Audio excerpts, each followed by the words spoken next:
Welcome everybody to this UnProfessionals NBA Finals preview. Yes, As always, timely. it's Slim And Caesar. and we're the UnProfessionals, and we here. And I'm gonna be honest with y'all, we filmed this a while back, and it got lost in that digital heaven. It just went away, and I don't know where it went.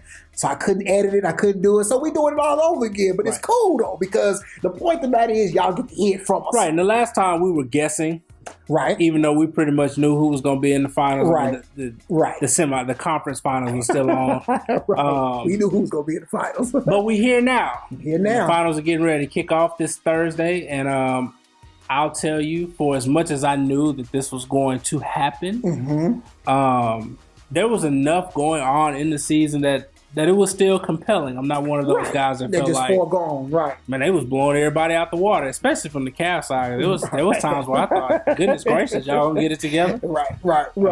But shout out to the greatness that is LeBron. So let's get into it. Okay, so we got the Warriors Cavs trilogy. You know, the tiebreaker in the mini finals series. No excuses. No excuses. Okay, Everybody's healthy. The people that matter are healthy. Right. Oh, the goon Zaza Pachulia might be a little banged up, but who cares? Yeah, he wasn't gonna get that many minutes. Yeah. But we're in there now. We're gonna talk a little bit, throw around a couple of topics, some stuff that we kind of want to see. Then what we'll kind of do a little checklist, and we'll break down in the categories of offense, defense, coaching, the bench play. And then we'll talk about that it factor, that clutch, that winning time factor. Yeah. And we'll see, we'll break that down, and then we'll end it with our predictions of what we're doing. And you can watch closest, and you can see that I'm not saying that he's always wrong, but you'll see how I'm right. But anyway, so what are some of the things that just pop out to you immediately going into this trilogy? Well, one of the things is I do like the fact that everybody, for the most part, is healthy. Right. We're not coming in with somebody with a lagging foot. There's not a hyperextended knee that happened in the first round that's kind of been lingering.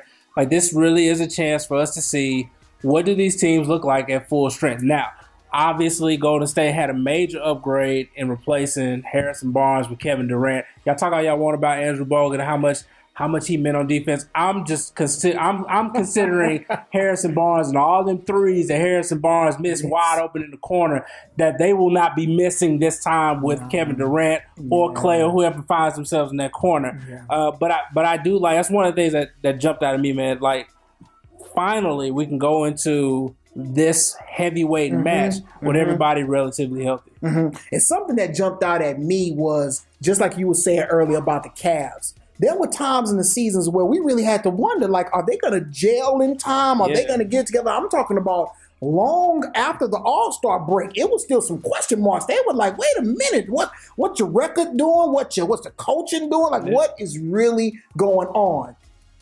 Then the playoffs started, and we kind of saw this team and this chemistry and this formula kind of come to life. But the catalyst to all that, that joker LeBron James looked like he riding a bike, Doc. He riding a bike. He just out there. He be like, oh, okay, you need me to block this shot? Or you need me to go to the basket? I was watching some highlights. This dude was just kind of like, oh, yeah, here's the ball, rotate. And he should not be laying the ball up. Yeah, it's despicable when the jumper is falling. Like, when he's stroking from three, it's pretty much a nightmare for the opposing team. I mean, because what do you do? What do you do with him when you say, okay, well, one of his weaknesses is on the pick and roll, you go under, you give him the jump shot. Well, feast or famine. Well, when he's feasting, it's absolute famine. It's for the other team. It's absolute famine for you. Right. So yeah, those are the things that really popped out. Start to see a little bit inspired play from some of the role players on the Cavaliers, and really the same from Golden State. I mean, you get some guys like McCall, Clark, and of course Livingston coming into the game. You don't miss any. A whole lot. It's not a big downgrade from not having the starters in the game. Yeah, and I think one of the things that really helped those guys. We wanted everybody was, as Jalen Rose would say, they were strength in players. Now they strength in numbers. Now it's strength in all-stars. When Kevin Durant went down, those guys on the bench, the McCaws, the Clarks, even JaVale McGee, those guys got the opportunity to play meaningful minutes with the core of this team. Right. And I think they gained some really valuable confidence before the playoffs. So I think that was really huge for them. I don't know if he was there, if you get that same kind of time, but they were forcing the heavy minutes. And that's one of the things that I think they kind of helped their bench out a lot. But we'll get to it when we break that down. Last thing, do you think that it'll be any type of factor with Steve Kerr not being okay and a go 100% for the finals? I mean, not when the guy can show up at halftime and give a speech or be in the back talking about, yeah, man, I heard that they were saying this. Maybe we need to try that. I mean, this is a guy who's watching and has the intimate conversation with them when they need it the most. So it's like, as the players have noted, as Mike Brown has noted, Kerr's still texting. He's still informing what they're seeing. He's been coming around to practice. He's traveling with the team a little bit. He's just not on the sideline. And they still getting him at practice. They're still getting him in film sessions. I don't think that it impacts them that much. Okay. I agree. I mean, we saw them do what they did when they had Luke Walton. You know, so it's the team is there, the chemistry is there. I mean, they're going to be a juggernaut. It's going to be a problem. It should shape up to be a great fight. It should shape up. So let's start breaking this down by category. Like I said, let's go offense, defense, and then let's go bench, since that's all kind of related. Okay. So first, who do you give the offensive advantage to? Well, I'm giving it to Golden State. Okay. I mean, you got 2 MVPs on the squad. You have a lights out shooter who's not an MVP, but probably could get in that conversation if he was on a different team. True. And then you have Mr. Do Everything in Draymond Green at 6'7", who facilitates your rock, block shots in the paint, guard your center. I mean, like, it's from an offensive standpoint, when you think about what they do as a team, there's this place of they're in this place of anomaly where they really are an amoeba. They can fit and form and change and maneuver to where you don't even know which one is on the court. How they gonna do it without him? It just flows very well. So I would give the edge to them. I'm not going to say it's a gigantic edge because you do have the best player on the planet in LeBron, but I'm going to give the edge to Golden State and say, man, Cleveland's got to score, which they've shown that they've had the ability to do this year. Right, and I'm going to agree with you. I'm going to give the edge to Golden State as well. I mean, when you have those many guys that are able to do those many things, and looks like what you said, on the second, third, fourth, maybe fifth pass, what does it look like after the offensive rebound? And that guy that's sitting way over on the wing saying, hey, I'm open. If that's Kevin Durant, that's a problem. Because it's going to go. If that guy's Klay Thompson, it's a problem. As far as Cleveland is concerned, they have LeBron James, but they just don't have all those names. They have guys that can do things. Like Kyrie Irving's a beast on them handles, and he can get to the cup. And Kevin Love has been shooting lights out, and he rebounds. You know, and there's other intangible things like outlet passing, smart passing, positioning, things like that. Even Kyle Korver comes off the bench. He's a shooter. When he gets in rhythm, it can be a problem. But again, edge goes to Golden State in the offensive category. That's one check for them. Defense. Man. First of all, throw the numbers out the window, because as one of our dear fraternity brothers told me, it's a situation where, I mean, you playing sound defense, but you still giving up 100 points.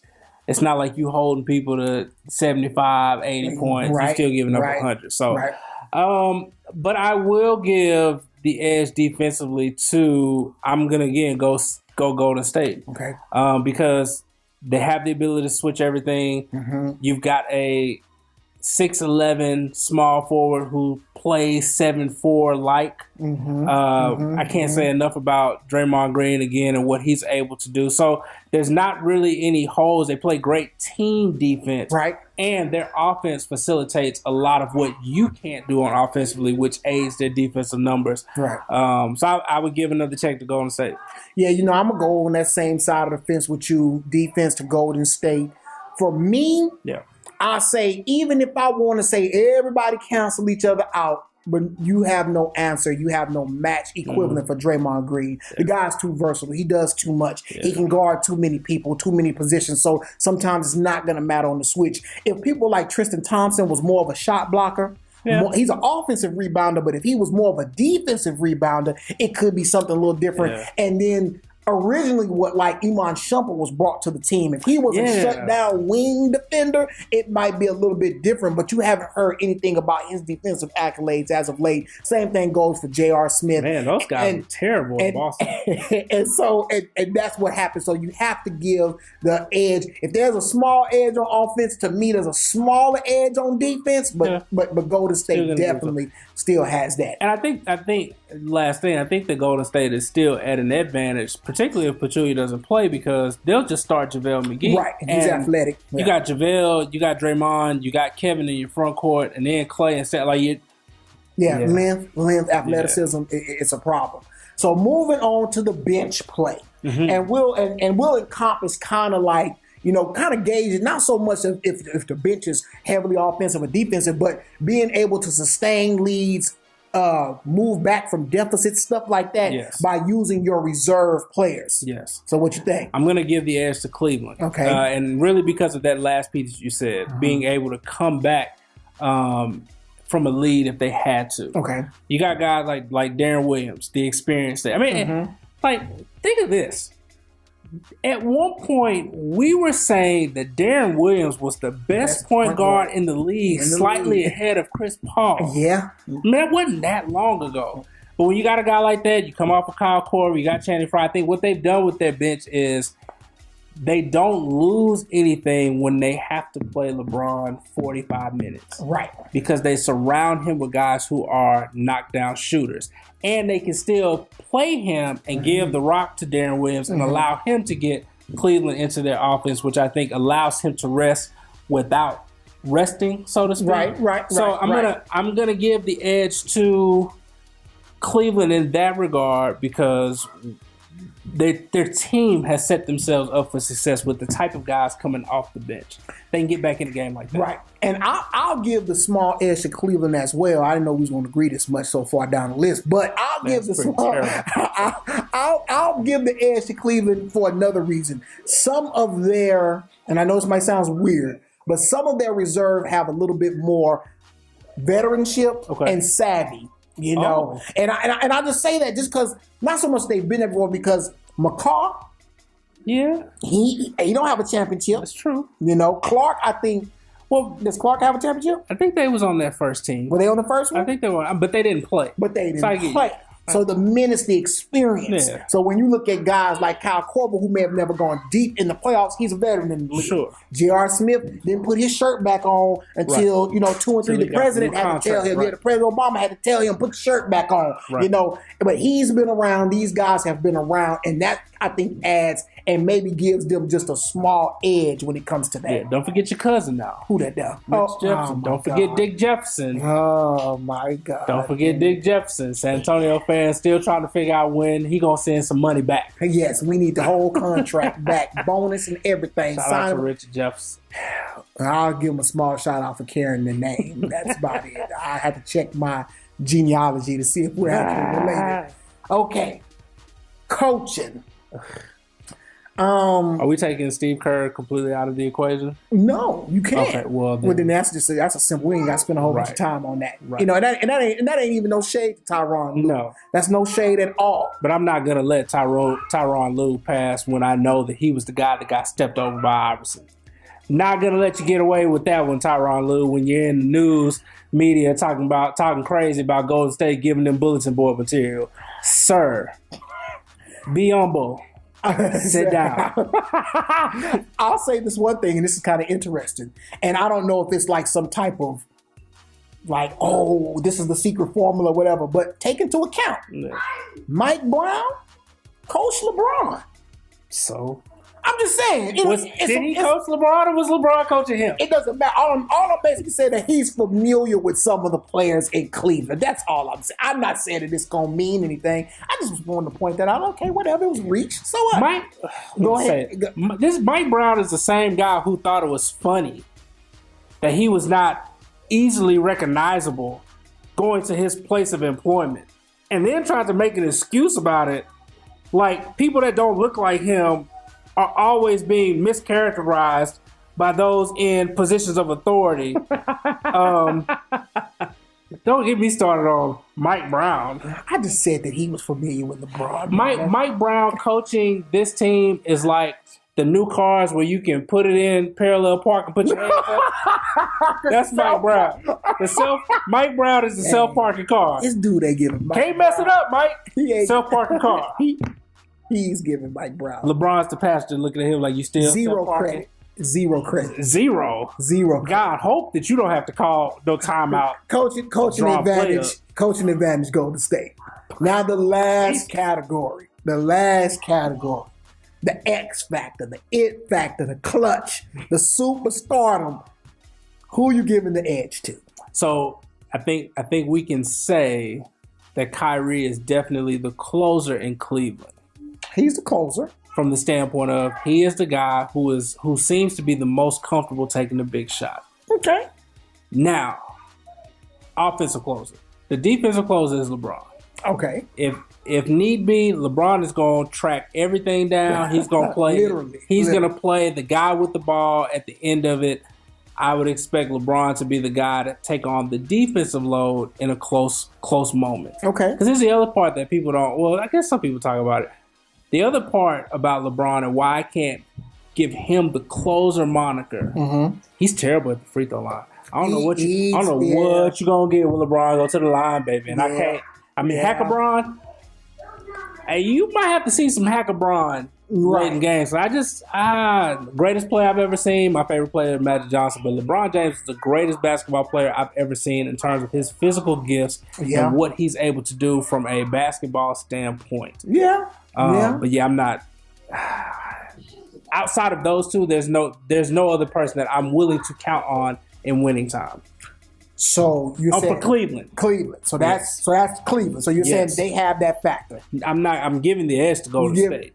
So you said okay. So let me hold on. I'm confused.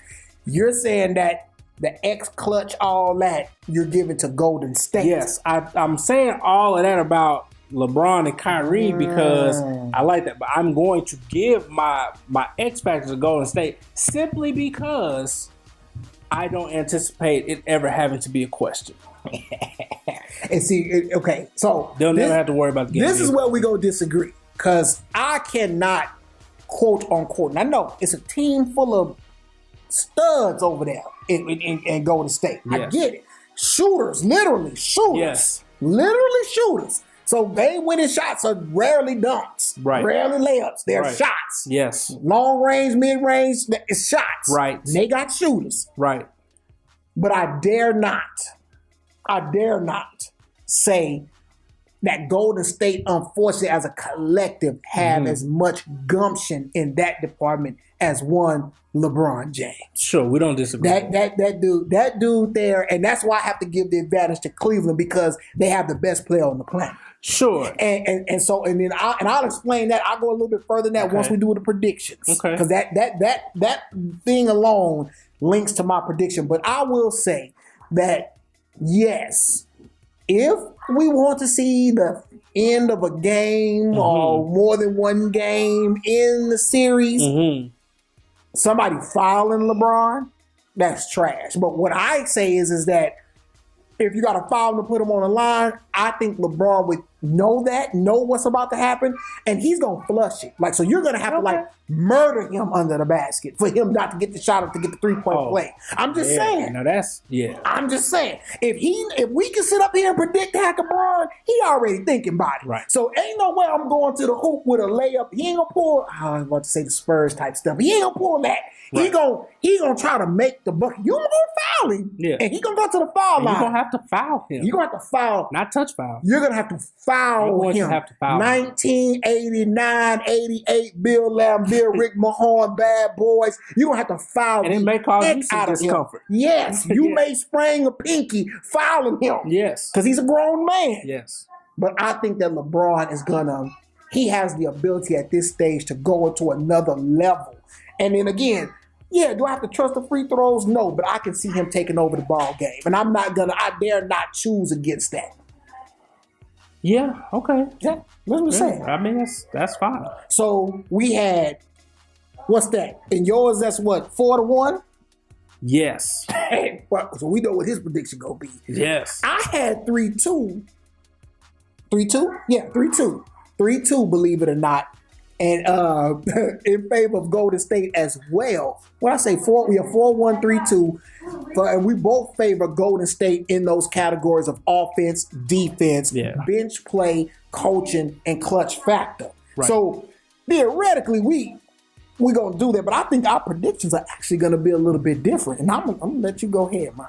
So part of the reason why I wasn't worried about naming Golden State players in terms of that last clutch area is because I don't ever expect for the game to come down to a clutch moment.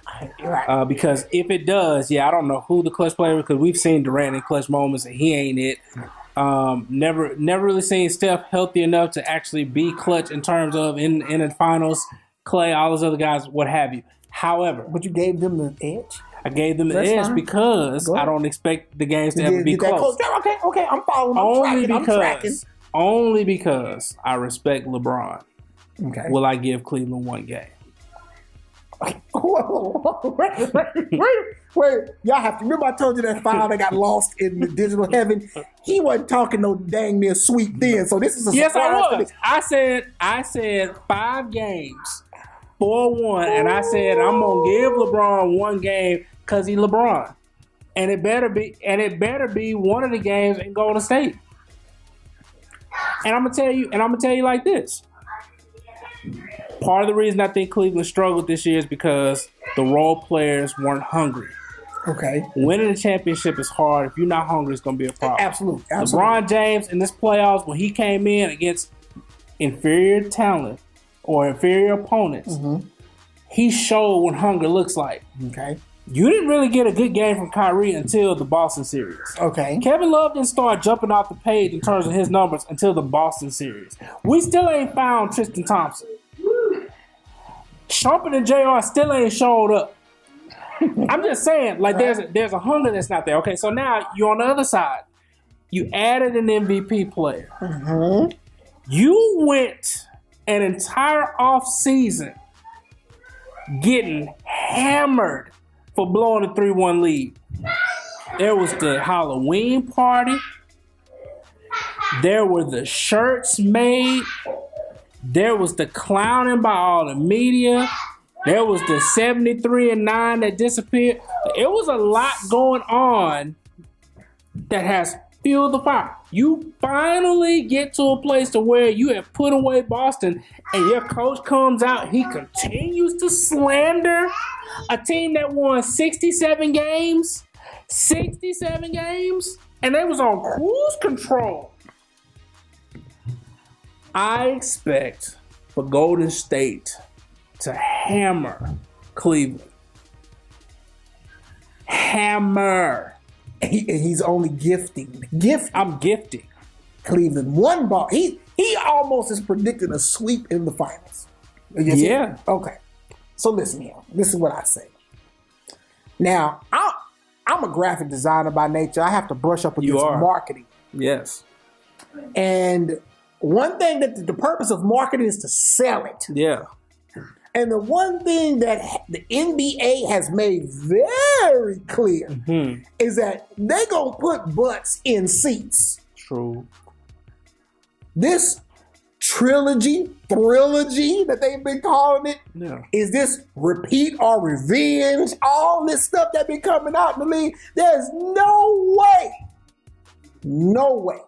the league allows this to go less than 6 ball games. Okay. So as a matter of fact, I think the series goes 7 ball games. And look, we could see some horrible officiating. Hey, it's time for him. It's time for Commissioner Silver to finally put it on. Go put the glove on. 7 games. And this is what I'm talking about when I was talking about the clutch category. Yeah.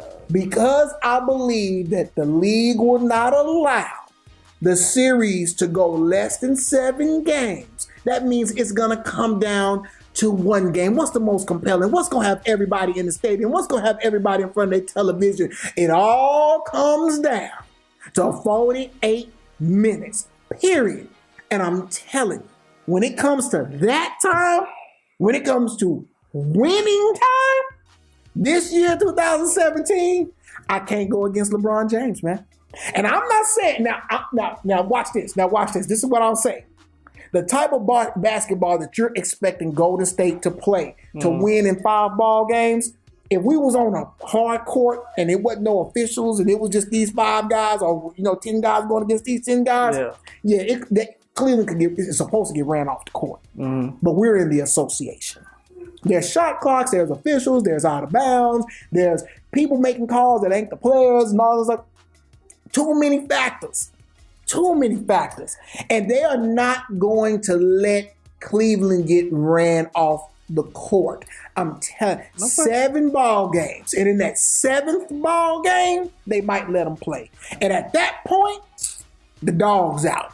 So, since we're throwing out conspiracy narratives, it's not a narrative. Basically, you just said Cleveland's not team enough to beat Golden State on their own. They're going to need help from the league. Basically, is what you just said. You basically just said. I hate to say it that way, but that's what you just said. That's fine. Okay, so let's do some revisionist history. Okay. LeBron James has been to the finals 7 times. 7 times. 7 times, 6 straight. Or is it 6 times, 7 times straight, 8 times total? 7 times straight, 8 times total. Yes, that's it. The first time he got to the finals was in 2007 against the Spurs. Lost. Swept. Then he got to the finals in 2011. It was 11 or 12. It's like something like that, yeah. Okay, well, let's say 11. It was 20. Was it 11 or 12? Because the Spurs won in 15. No, Spurs won in 14. They won in 14. Right. Okay, Spurs won in 14. Miami won 13. Right. That wasn't the 2 in a row yet, was it? Okay. When they lost to Dallas. Right. That was in 2011. Yes. Then they won in 12. Against OKC, right? Right. Mm-hmm. Then they won in 13. Against the Spurs. Mm-hmm. Which was barely a win. 14, they lose to the Spurs with hunger. Spurs had the hunger. They come back. Then Golden State gets there. Yeah. He loses to Golden State. Yeah, because he was practically by himself. Then he come back and he beat Golden State. Right.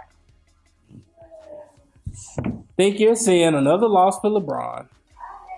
And then if for some reason they get back again, then maybe he wins. There's nothing. You didn't have Kyrie and Kevin, and you had to muck the game up, slow it all the way down to try to get 6. You had Kyrie and Kevin the next year, and you won Draymond Green suspension away from getting beat on their home court in 5. And now we've exchanged Harrison Barnes for Kevin Durant, and you're trying to tell me that without league influence, because that's what it's going to take. Take away the league influence, and you trying to tell me that this team can beat these Warriors? Listen. All I'm saying is that I don't think as a collective on paper, Golden State is better than Cleveland. Golden State's better than Cleveland on paper. Sanskrit. Yeah, whatever you want to get drawn. Right. Whatever. They better. But I'm going to give Cleveland more credit than you're giving, quote unquote, LeBron and Cleveland, gifting them 1 game. Okay. It's a 7-game series. I can see them winning. If they win on their home court alone, it's automatically 3-3. It's a 4. It's a first to 4. 7 games is not grand. It's the first to 4. I'm with you, but if they win on their home court, it goes 7. If they win every time they're at the house, it goes 7. And you telling me it's the referees league influence. The referees call a looser game. in one game, a tighter game in another game, and then it comes down to this, comes down to that, and then they win the ball game. We've seen. Okay, now watch this. You ready? Mm-hmm.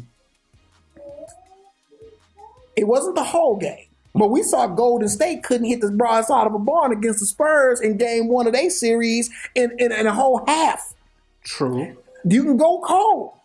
As shooters, you can go ice cold. Go ice cold for 2-3 quarters against LeBron in the finals. I don't know if you can come back with a third quarter, fourth quarter run.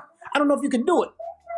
And you telling me that can't happen once, maybe twice in the series, and then that's how Cleveland wins a ball game?